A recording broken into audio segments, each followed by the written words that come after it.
வாமன பெருமாளுக்குன்னே பிரத்யேகமான தனிச்சன்னதி ஸ்ரீரங்கம் தெற்கு ராஜகோபுரத்தின் அடியில் அமைந்திருக்கிறது. திருக்குறள் அப்பன் அப்படின்னு பேரு, வாமனன்னு பேரு. பார்வதி தேவி வரா, பரமேஸ்வரன் வரா, பிரம்மருத்ராதிகள் வரா, எல்லாரும் வந்தா ஒவ்வொருத்தரும் அந்த குழந்தைக்கு கிஃப்ட் கொடுக்குறா. என்ன கிஃப்ட் அப்படின்னு, ஒருத்தர் பூனல் கொடுக்குறார், ஒருத்தர் கிருஷ்ணாஜனம்ன்ற மான் தோல் கொடுக்குறார். குழந்தை பாக்கியத்தை விரும்புபவர்கள் நல்ல பாலை நன்னா சுண்ட காய்ச்சி அந்த பால்ல கற்கண்டு பொடி செய்து போட்டு சுவாமிக்கு நிவேதனம் பண்ணி மனசுருகி பெருமாளை பிரார்த்திச்சுண்டு தம்பதிகள் பருக வேண்டும். திருக்கோவிலூர்ல ஆயனார் அப்படின்னு பெருமாளை சொல்றோம் இல்லையா, தேகலீசன் பெருமாளுக்கு திருவிக்கிரவன் அந்த பெருமாள், அந்த பெருமாள் சன்னதிக்கு உள்ள தரத்தில் சமரசம் இல்லை, ஆரோக்கியத்தில் என்றுமே அக்கறை காட்டும் SVS வழங்குகிறது கேப்பை மாவு மற்றும் கம்பு மாவு. சக்தி விகட நேயர்களுக்கு அன்பு வணக்கம். போன எபிசோட்ல நம்ம தசாவதார மூர்த்திகளோட மகிமைகளை எல்லாம் குறித்து நம்ம பார்த்தோம். தசாவதாரம் பத்தி பேசும்போது அதுல நம்ம வாமன அவதாரம் பத்தி நம்ம இப்போ தியானிக்க வேண்டிய ஒரு அவசியம் வந்திருக்கு. காரணம், வாமன ஜெயந்தி பக்கத்துல வந்துடுது, திருவோண பண்டிகை வந்துடுது. எனவே வாமன ஜெயந்தி பற்றியும் வாமன அவதாரம் பற்றியும் பல விஷயங்களை நம்ம இன்னைக்கு ஏபிஎன் சுவாமி மூலம் கேட்டு தெரிஞ்சுப்போம். சுவாமி நமஸ்காரம். நமஸ்காரம் சுவாமி. தசாவதாரத்தை பத்தி பேசுற மாதிரி அது தொடர்ச்சி மாதிரியே வந்துடுது. வாமன ஜெயந்தியும் ஸ்ரீ ஜெயந்தி எல்லாம் பண்றோம், நல்ல விமர்சையா பண்றோம். வாமன ஜெயந்தி அந்த அளவுக்கு எல்லாரும் கொண்டாடுறோம்னா என்னது, வாமன ஜெயந்தி ஸ்டேட் ஹாலிடேவே விடுறோமே. அது கேரளால மட்டும் எந்த ஊர்ல விட்டாங்க, சில ஊர்ல டிஸ்ட்ரிக்ட் ஹாலிடே விடுறோம், சில ஊர்ல ஸ்டேட் ஹாலிடே விடுறோம். நம்ம இதுலயும் லீவு தான், திருவோணத்துக்கு இப்ப லீவ் விட்டுருக்காங்க. நல்லா தான் பண்ணிட்டு இருக்கோம். ஓணம்ன்றது ஒன்னும் சந்தேகமே வேண்டாம். திருவோண திருவிழாவில், ஏன்னா ஓணத்துக்கு என்ன ஒரு விசேஷம் சொல்லுங்க. வேதத்துல போன தடவை நீங்க இந்த கிரகங்களை பத்தி நாம கேட்டோம் இல்லையா, ஒவ்வொரு நட்சத்திரத்துக்கும் ஒரு தேவதை சொல்லப்படுறது வேதத்துல. அப்ப ஸ்ரோணா நட்சத்திரம் விஷ்ணு தேவதான்னு, ஸ்ரவண நட்சத்திரத்துக்கு அதிபதி விஷ்ணு. கோவில்கள்ல பாத்தீங்கன்னா விஷ்ணு கோவில்கள்ல பஞ்சபர்வ புறப்பாடுன்னு ஒண்ணு வச்சிருப்பான். அதாவது மாசப்பிறப்பு, அமாவாசை, பௌர்ணமி, ஏகாதசி, அப்புறம் அந்த சுவாமியினுடைய பிரதிஷ்டா நட்சத்திரமோ இல்ல அவருடைய அவதார நட்சத்திரமோ ஒண்ணு இருக்கும். இப்போ காஞ்சிபுரம்னா அஸ்தம், திருவள்ளூர்னா சித்திரை, அந்த மாதிரி ஒண்ணு உண்டு. இது தவிர ஸ்ரவணம்ன்ற நட்சத்திரத்துக்கும் எல்லா கோவில்களையும் புறப்பாடு உண்டு. ஒரு திருவஞ்சனம் அந்த மாதிரி இருக்குன்னா ஸ்ரவண நட்சத்திரம் விஷ்ணுவுடைய நட்சத்திரம். இன்னொன்னு ஸ்ரவண மங்களம். கோபிகா கீதத்துல ஸ்ரவண மங்களம் கிருஷ்ணா ஸ்ரீமதா தத்தம்னு அந்த கோபிகள்லாம் பெருமாள கிருஷ்ணனை கொண்டாடுறான். ஆவணி மாசத்துல 2 ஜெயந்தி, வாமனனும் கிருஷ்ணனும் கிட்டத்தட்ட ஒரே கேரக்டர் தான். கண்டாரிரங்க கழிய குரலுருவாய் வந்தாரான் வேள்வியில் மண்ணிறந்தான் காணேடி, வந்தாரான் வேள்வியில் மண்ணிறந்தான் ஆகிலும் விண்டோர்க்கும் ஷாடிலே என்று ஆழ்வார் ஒரே பாசுரத்துல பூர்வார்த்தத்தை முதல் பகுதியை வாமனனாகவும் அடுத்த பகுதியை கிருஷ்ணனாகவும் பாடுறார். ஆவணி மாசம் நம்ம வாமன ஜெயந்தியும் கொண்டாடுறோம், கிருஷ்ண ஜெயந்தியும் கொண்டாடுறோம். இந்த தடவை கொஞ்சம் சில மாதிரி இருக்கு, அதை பத்தி நம்ம விஸ்தாரமா சொல்லிட்டோம் நம்ம. பட் இது விஷயம் வாமனன் ஸ்ரவணம் விசேஷம் தான். ஆக்சுவலாவே ஸ்ரவண விரதம்ங்கிறது கடைபிடிக்க வேண்டிய விரதம். அதாவது காமியம் அப்படின்னு இப்ப ஏகாதசி விரதம்ன்றது டிஃபால்ட் எல்லாருக்கும். ஆமா, அதுல ஒன்னும் கொஸ்டின் கிடையாது. ஸ்ரவண விரதம் அவரவர்களுடைய பிரார்த்தனை. சில பேர் உப்புலியப்பனுக்கு பிரார்த்தனை பண்ணிட்டேன்னுவா, சில பேருக்கு ஸ்ரீனிவாசனுக்கு பிரார்த்தனை பண்ணிட்டேன்னுவா. அந்த மாதிரி அந்தந்த தெய்வத்துக்கு பிரார்த்தனை பண்ணிட்டு ஸ்ரவணம் முதலான விரதங்கள் நாம இருக்கோம். அதுல உப்பு இல்லாம சாப்பிட்றதுன்னு சில பேர் வச்சுட்டு இருப்பா, சில பேர் வெறும் டிஃபன் தான் சாப்பிட்றதுன்னு வச்சுட்டு இருப்பா. அது பகவத் கிருபை, பகவான் இடத்துல இருந்து ஒரு பலனை பெற்று தருவதற்கான ஒரு வழிபாடு. இந்த விரதம் பத்தி இப்போ இந்த பேச்சு வந்துட்டதுனால இந்த ஏகாதசி விரதம் பத்தி கேட்கிறப்ப ஒரு கேள்வி ஒரு அன்பர் கேட்டிருந்தாரு. ஏகாதசிக்கு முந்தின நாள் ஏதாவது நியமங்கள் இருக்கா? அதே மாதிரி துவாதசி அன்னைக்கும் ஒரு வேளை சாப்பாடு இல்ல 2 வேளை சாப்பாடு அந்த மாதிரி ஏதாவது ரெஸ்ட்ரிக்ஷன்ஸ் இருக்கான்னு கேட்டிருந்தாரு. இருக்கு. ஓவரா சொன்னா நம்ம அன்பர்கள்லாம் ஓவரா பயந்து போயிடுவா. பிராக்டிகலி இம்ப்ராக்டிகல் அப்படின்ற மாதிரி அவ ஃபீல் பண்ணுவா. சில விஷயங்கள்லாம் எப்படி வழக்கம்னு சொன்னா, தசமி அன்னைக்கு சாயங்காலம் ஏகாதசி திதி வந்துடும். இதுல நீங்க ஒரு ரொம்ப கவனிச்சு பண்ணணும். சில சமயம் பஞ்சாங்கத்துல பாத்தீங்கன்னா ஸ்மார்த்த ஏகாதசின்னு போட்டிருப்பா, வைஷ்ணவ ஏகாதசின்னு போடுவா, சில சமயம் சர்வ ஏகாதசின்னு போடுவா, 2க்கும் பொதுவா. ஆமா, இதெல்லாம் ரொம்ப ஜாகிரதையா கவனிக்க வேண்டியதா இருக்கு. சாதாரணமா உபவாசம்னு சொன்னோம்னா தசமி அன்னைக்கு ராத்திரி உபவாசம், ஏகாதசி முழு நாள் உபவாசம், துவாதசி கார்த்தால பாரணை சாப்பாடு, அன்னைக்கு சாயங்காலம் உபவாசம். இதெல்லாம் இப்போ சிஷ்டாச்சாரத்துல இல்ல. அது ஒண்ணு முக்கியம் புரிஞ்சுக்கணும். சாஸ்திரம் என்னதான் சொன்னாலும் பெரியோர்கள் எதை கடைபிடிக்கிறார்களோ அதை நாம் கடைபிடித்தால் போதுமானது. பெரியோர்கள் எதை விளக்க சொன்னார்களோ அதை கண்ண மூடினா அன்கண்டிஷனல் ஃபெய்த்தோட விளக்கிட்டா போதும். அதை இப்போ அனுஷ்டானத்துல வச்சுக்கல. அனுஷ்டானம்னா பிராக்டிஸ் அர்த்தம். அனுஷ்டானம்னா பிராக்டிஸ்ல வச்சுக்கல. ஏகாதசி அன்னைக்கு வச்சிருக்கா. இன்னொன்னு சொல்றேன், ஏகாதசி அன்னைக்கு முடியாதவர்களுக்கு ரிலாக்ஸேஷன் உண்டு. என்னையே எடுத்துட்டீங்கன்னா, நான் ஓப்பனா தான் சொல்றேன், ஒன்றும் பெரிய விஷயம் இல்ல. என்னால எல்லா ஏகாதசிக்கும் சுத்த உபவாசம் இருக்க முடியறது இல்ல. அப்ப ஏதோ ஒரு வேளை கஞ்சி கிஞ்சி ஒரு வேளை சாப்பிடுறது, ஒரு கஞ்சி போட்டு சாப்பிடுறதுன்ற மாதிரி வச்சுட்டு இருக்கேன். ஏன்னா எனக்கு சில சமங்கள் ஏற்பட்டதுனால அதை வச்சுட்டு இருக்கேன். இன்னொன்னு, ஸ்ரவணம் பத்தி நீங்க வந்தது இல்லையா, அதுல ஒரு விசேஷம் உண்டு. ஸ்ரவண துவாதசின்னு ஒண்ணு வரும். ஸ்ரீ வைஷ்ணவர்களுக்கு ரொம்ப ரொம்ப ரொம்ப ரொம்ப முக்கியமானது. அதுலயும் டிஃபரன்ஸ் ஆஃப் பிராக்டிஸ் இருக்கு. ஸ்ரவண துவாதசி அப்படின்றது ஒரு பெரிய உற்சவம். எப்படின்னா, துவாதசியும் ஸ்ரவணமும் ஒரே நாள்ல சம்பவித்தது என்றால், பெரும்பாலும் இந்த வாமன ஜெயந்தி அன்னைக்கு வரும். ஏன்னா வாமனன் பிறந்ததே ஸ்ரவண துவாதசி தான், அதிதி தேவியினுடைய பயோவிரதத்தினால. அந்த கதையை சொல்றேன் உங்களுக்கு அப்புறம்.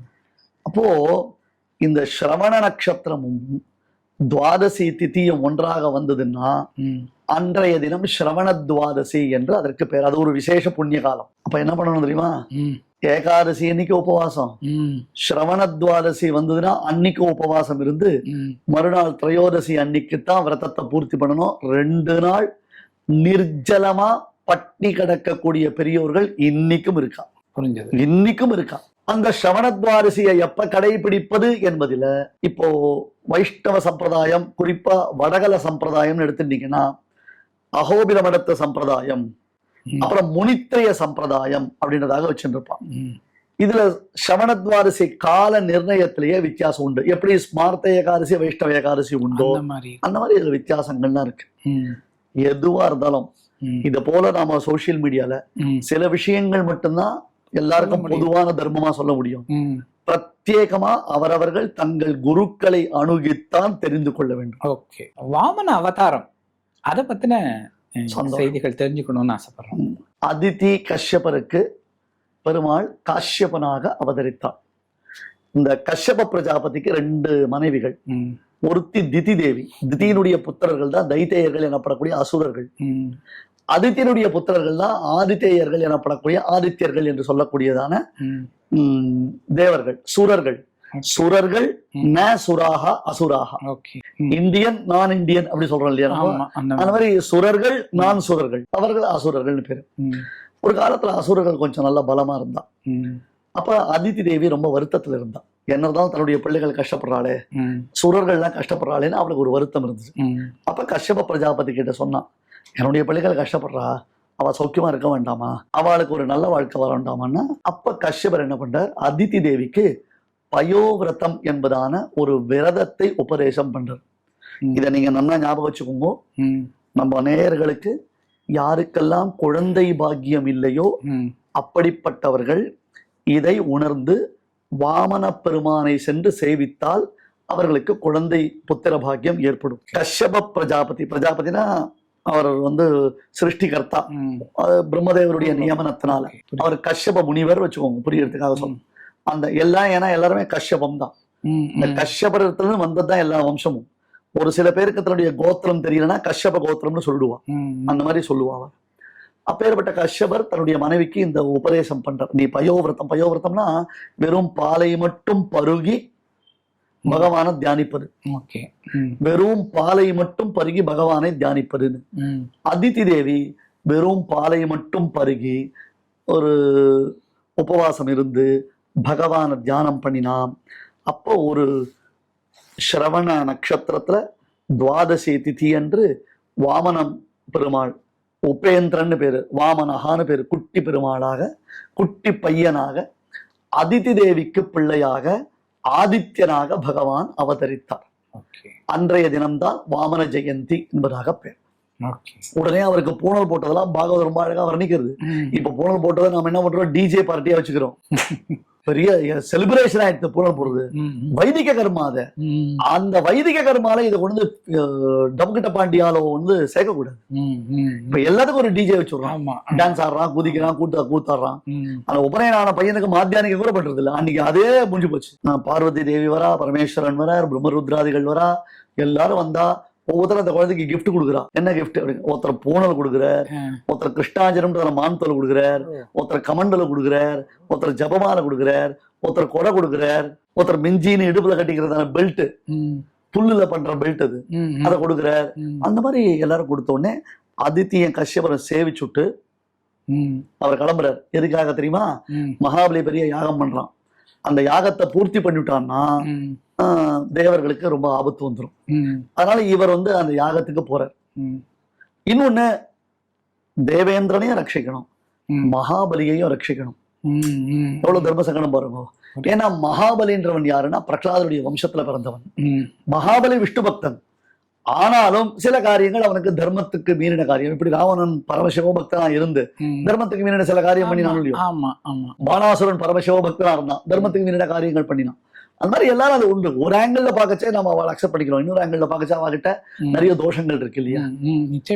அதுக்கு உண்டான பனிஷ்மெண்ட் அவளுக்கு கொடுத்துதான். அதுக்கோசரம் எல்லாத்தையும் நம்ம டேக் ஃபார் கிராண்டட் விட முடியாது இல்லையா.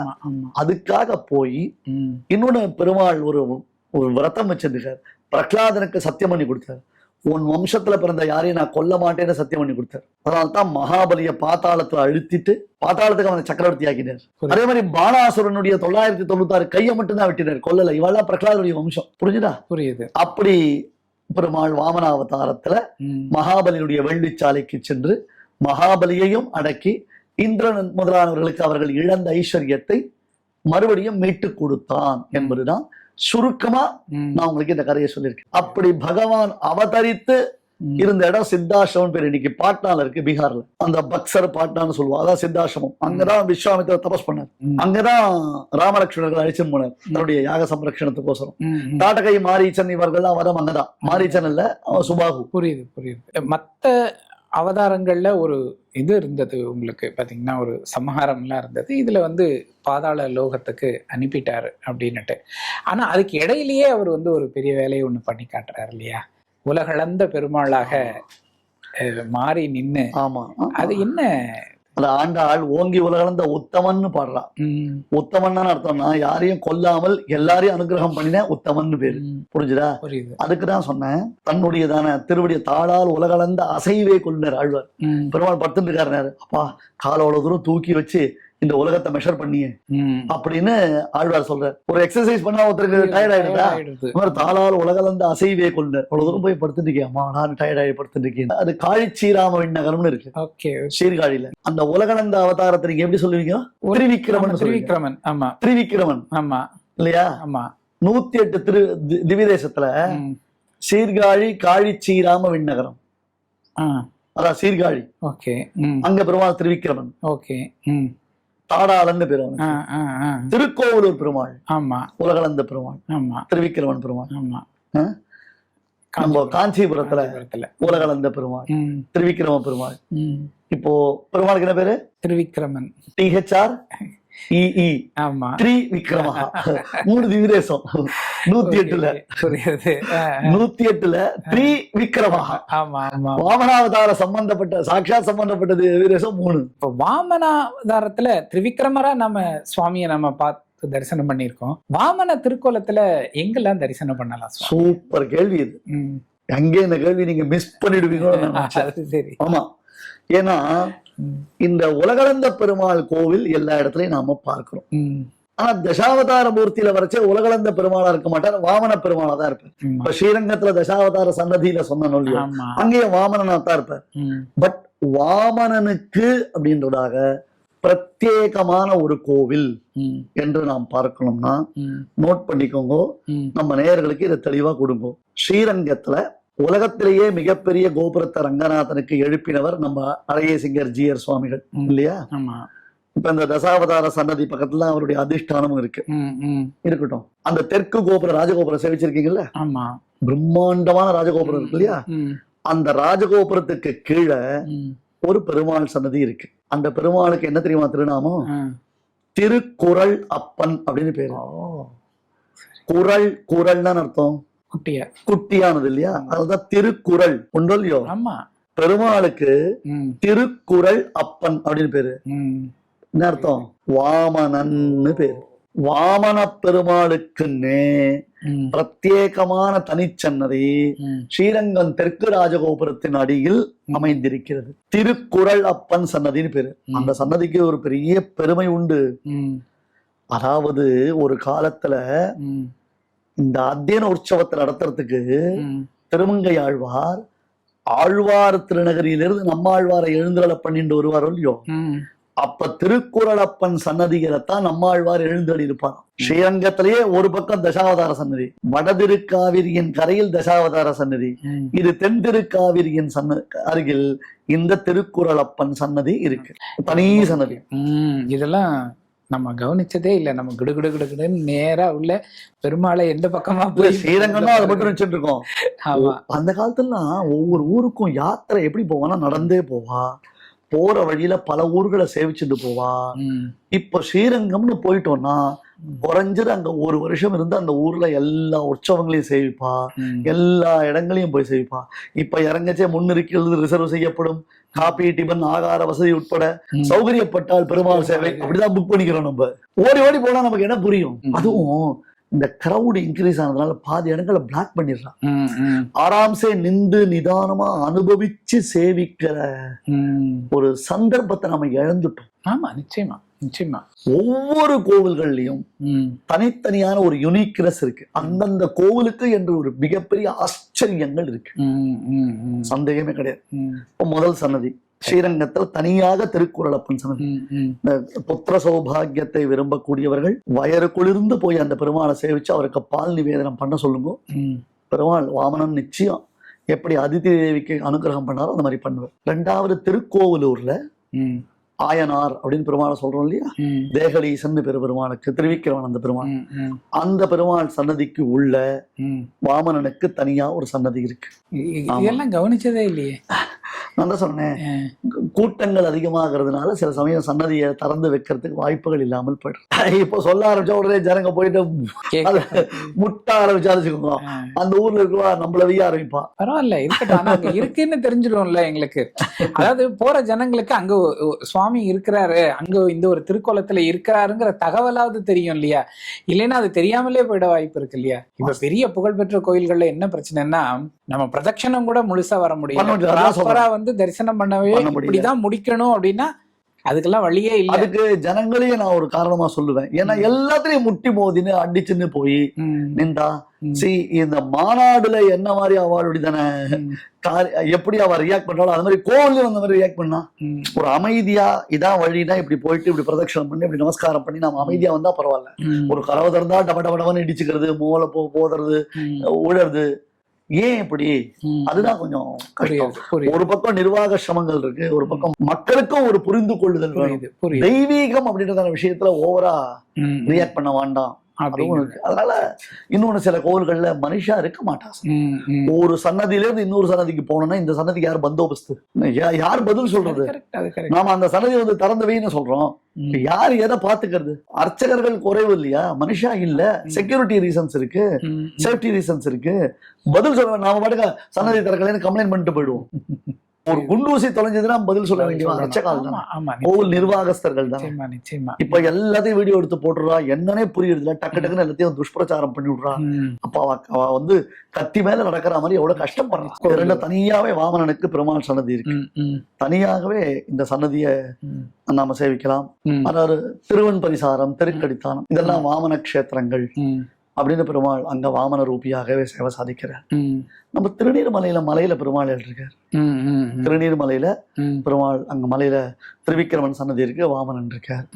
இப்படி வாமனனுடைய சன்னிதானங்கள் நிறைய இருக்கு. அடுத்து வழக்கமான விஷயம் வாமன ஜெயந்தி. நம்ம வீட்டுல வந்து என்ன வழிபடணும்னா என்னென்ன குறிப்புகள் கட்டாயம் இதை செய்யுங்க அப்படின்னா? தசாவதார ஸ்தோத்திரம், தேகலீஷ ஸ்துதி, ஆழ்வார்களுடைய பாசுரங்களில் வரக்கூடிய திருவிக்கிரம பெருமாள் விஷயமான பாசுரங்கள், ஸ்ரீமத் பாகவதம் முதலான நூல்களில் வரக்கூடிய அந்த அவதார கட்டம் அந்த அந்த போர்ஷன் அவதாரம், பெருமாள் எப்போ அவதாரம் பண்ணார், என்ன அவதாரம் பண்றாரு, விஷயங்கள் விசேஷங்கள் இதெல்லாம் நம்ம பாராயணம் பண்றது பரமஷ்டாக்கியம். இதெல்லாம் பாராயணம் பண்ணலாம். எப்பொழுதும் போல பெருமாளுடையதான உற்சவத்தை, இதுல ஒரு முக்கியமான பாயிண்ட் ஒண்ணு நான் சொல்ல வரேன், அதை மட்டும் புரிஞ்சுக்கோங்க. நிறைய பேர் அந்த வருடம் அவர்கள் வீட்டில் ஏதாவது ஒரு இறப்பு, யாராவது இறந்து விட்டார்களே ஆனால் அந்த துக்கத்தை அனுசரிப்பதற்காக தீபாவளி, பொங்கல் முதலான பண்டிகைகளை கொண்டாடுவது இல்லை. நியாயமான விஷயம். ஆனால் அந்த மாதிரி சமயத்துல வரைச்சே இந்த கிருஷ்ண ஜெயந்தி, ஸ்ரீராமநவமி, வாமன ஜெயந்தி வந்ததுன்னா என்ன பண்ணணும், நுசம்ம ஜெயந்தி வந்ததுன்னா என்ன பண்ணணும் அப்படின்னு கேட்டா, ரொம்ப ஆர்ப்பாட்டமா பண்ண முடியாது. ஆனா சுவாமியினுடைய பிறந்த நாள் அது, நாம அதை குறைக்க வேண்டாம். இப்ப நமக்கு தீபாவளி கொண்டாட வேண்டாம், நாம பொங்கல் கொண்டாட வேண்டாம். ஆனா இது பகவன் ஜெயந்தி. இப்போ ஒரு வருடத்துக்குள்ள ஒரு குழந்தை பிறந்ததுன்னா அந்த குழந்தைக்கு செய்ய வேண்டியதான சிறப்புகளை செய்யாம இருக்க முடியுமா? செய்துதானே ஆகணும். ஒரு வருடத்துக்குள்ள ஒரு நல்ல கல்யாணம் நடக்கிறது ஏற்கனவே நிச்சயிக்கப்பட்டது அப்படின்னு கேட்டா அதை நடத்தாம இருக்க முடியுமா? அது சரிதான். அதே லாஜிக் தான் இங்க. நல்ல விசேஷமா இதை கொண்டாடுங்க.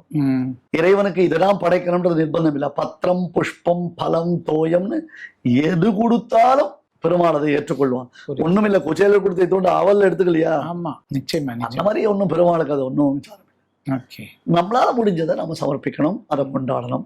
வாமன ஜெயந்திக்கு சமணத்வாரசி என்பது இல்லாத பொழுது இந்த மாதிரி எந்த ப்ராப்ளமும் வராது. நன்னாவே கார்த்தால எழுந்து பூஜைகள் பண்ணி சுவாமியை சேவிக்கலாம். குழந்தை பாக்கியத்தை விரும்புபவர்கள் அன்றைக்கு குறிப்பாக நல்ல பாலை நன்னா சுண்ட காய்ச்சி அந்த பால்ல கற்கண்டு பொடி செய்து போட்டு அதுல ஏலக்காய், குங்குமப்பூ, பாதாம்பருப்பு, என்ன நல்ல வஸ்துக்களோ அதெல்லாம் அரைத்து சுவாமிக்கு நிவேதனம் பண்ணி மனசுருகி பெருமாளை பிரார்த்திச்சுட்டு தம்பதிகள் பருக வேண்டும். ஒரே கேள்வி, என்னுடைய பொண்ணு மாப்பிள்ளை வெளியூர்ல இருக்கா, நான் தான் போய் பொண்ணு, நான் என்ன பண்ணணும்னா நான் என்ன சொல்ல முடியும்? இந்த கேள்விக்கு நான் என்ன பதில் சொல்லணும் எதிர்பார்க்கிறேன். இன்னுமே கூட வாமன ஜெயந்தி அந்த அதோட கொண்டாட்டங்கள், ஏன்னா கேரளால அவ்வளவு 10 நாளைக்கு அந்த உற்சவம் பண்ணி ஒரு வழி பண்ணிடுவாங்க. அட்டகாசமா இருக்கும். எங்க போனாலும் அந்த ஒரு சாப்பாடு வேற போடுவாங்க, சூப்பரா இருக்கும். அதாவது சுவாமியினுடைய பிறந்த நாளை கொண்டாடுறது ஒரு அழகுதான். அது அந்த அனுபவத்தை நம்ம எல்லாரும் அனுபவிக்கணும். ஆமா ஆமா. அப்படிப்பட்ட அதை பத்தி நம்ம இன்னொரு சந்தர்ப்பத்துல இன்னும் பல கேள்விகளோட சுவாமிகள்ட்ட இருந்து விடை பெற்றுக்கலாம். எப்படிதான் கேள்விகள் வந்துட்டேதான் இருக்கும். ஆமா. அதனால இந்த எபிசோடு உங்களுக்கு எப்படி பிடிச்சிருந்தது, இது தொடர்பாக ஏதாவது கேள்விகள் இருந்தால் மறக்காம கமெண்ட்ல சொல்லுங்க. இந்த வீடியோ லைக் பண்ணுங்க, ஷேர் பண்ணுங்க. சக்திகுடன் சேனலை இதுவரைக்கும் சப்ஸ்கிரைப் பண்ணாம இருந்தீங்கன்னா மறக்காம சப்ஸ்கிரைப் பண்ணுங்க. சுவாமி நன்றி. நன்றி. நன்றி. 91 ஆண்டுகள் பாரம்பரியம், 5 தலைமுறைகளாக மக்களின் நம்பிக்கையை பெற்ற SPS. ஆரோக்கியமான காலை உணவுக்கு SPS வழங்கும் கேப்பை மாவு மற்றும் கம்பு மாவு. இன்றே கேட்டு வாங்குங்கள்.